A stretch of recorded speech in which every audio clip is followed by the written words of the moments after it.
ചരിത്രം അറിയാത്ത ചരിത്രം കഥ തുടരാം. ബോംബെയുടെ ചരിത്രം തികച്ചും സിനിമാറ്റിക്കായ ഒന്നാണ്. കടലിൽ ചിതറിക്കിടന്നിരുന്ന 7 ഒറ്റപ്പെട്ട ദ്വീപുകളിൽ നിന്ന് ഇന്നത്തെ ഇന്ത്യയുടെ സാമ്പത്തിക തലസ്ഥാനവും സ്വപ്നങ്ങളുടെ നഗരവുമായി മാറിയ കഥ അത് വളരെ രസകരമായ കഥയാണ്. അതിൽ ഏറ്റവും വിസ്മയകരമായ ഒരു പഴയ കഥ പങ്കുവെക്കാം. നമ്മൾ ഇന്ന് കാണുന്ന വിശാലമായ മുംബൈ പണ്ട് ഒരൊറ്റ ഭൂപ്രദേശമായിരുന്നില്ല. കടലിൽ പരസ്പരം വേർപെട്ട് കിടന്നിരുന്ന 7 കൊച്ചു ദ്വീപുകളായിരുന്നു അവ. പോർച്ചുഗീസുകാരുടെ അധീനതയിലായിരുന്ന ഈ ദ്വീപുകളിൽ അന്ന് മീൻപിടുത്തക്കാരായ കോലി സമുദായക്കാരായിരുന്നു പ്രധാനമായും താമസിച്ചിരുന്നത്. അവരുടെ ദേവതയായ മുംബാ ദേവിയിൽ നിന്നാണ് പിന്നീട് മുംബൈ എന്ന പേര് വരുന്നത്.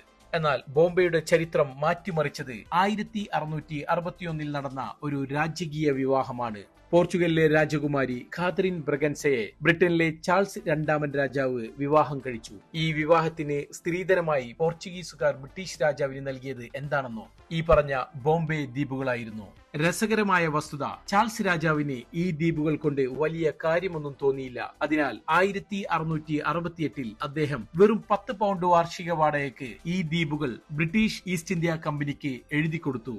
ഈസ്റ്റ് ഇന്ത്യ കമ്പനി ബോംബെയെ ഒരു പ്രധാന തുറമുഖമാക്കാൻ തീരുമാനിച്ചു. എന്നാൽ ദ്വീപുകൾക്കിടയിലൂടെ കടൽ വെള്ളം കയറുന്നത് വലിയൊരു പ്രശ്നമായിരുന്നു. അങ്ങനെ 1782 ഗവർണറായിരുന്ന വില്യം ഹോൺബി ഒരു വൻ പദ്ധതിക്ക് തുടക്കമിട്ടു. ദ്വീപുകളെ തമ്മിൽ ബന്ധിപ്പിച്ച് കടൽ ഭിത്തികൾ കെട്ടുകയും വലിയ തോതിൽ മണ്ണടിച്ച് കടൽ നികത്തുകയും ചെയ്തു. ദശാബ്ദങ്ങൾ നീണ്ടുനിന്ന ഈ റീക്ലമേഷൻ പ്രൊജക്ടിലൂടെയാണ് 7 ദ്വീപുകൾ ഒന്നിച്ചു ചേർന്ന് ഇന്നത്തെ ഒരൊറ്റ വലിയ മുംബൈ നഗരമായി മാറിയത്.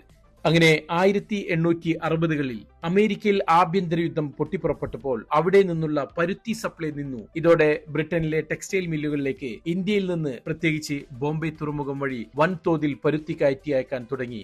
ബോംബെയിലേക്ക് പണം ഒഴുകിയെത്തി. ഇന്ത്യയിലെ ആദ്യത്തെ റെയിൽവേ ലൈൻ 1853 ബോംബെ മുതൽ താന വരെ വന്നതും 1869 സൂയസ് കനാൽ തുറന്നതും ബോംബെയെ ലോകത്തിലെ തന്നെ ഏറ്റവും തിരക്കുള്ള ഒരു വ്യാപാര കേന്ദ്രമാക്കി മാറ്റി. വ്യാപാരം വളർന്നതോടെ ജോലി തേടി ഇന്ത്യയുടെ എല്ലാ ഭാഗങ്ങളിൽ നിന്നും ആളുകൾ ബോംബെയിലേക്ക് വണ്ടി കയറി. തദ്ദേശീയരായ മറാഠികളും ഗുജറാത്തികളും മാത്രമല്ല, പാഴ്സികളും കൊങ്കണികളും ദക്ഷിണേന്ത്യക്കാരും എല്ലാം ചേർന്ന് അതൊരു ബഹുസംസ്കാര നഗരമായി മാറ്റി. പിന്നീട് ബോളിവുഡ് സിനിമകളുടെ വരവോടെ സാധാരണക്കാരുടെ സ്വപ്നങ്ങളുടെ നഗരമായി ബോംബെ മാറി.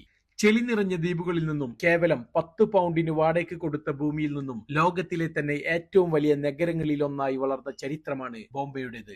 കഥ തുടരാം. ചരിത്രം അറിയാത്ത ചരിത്രം.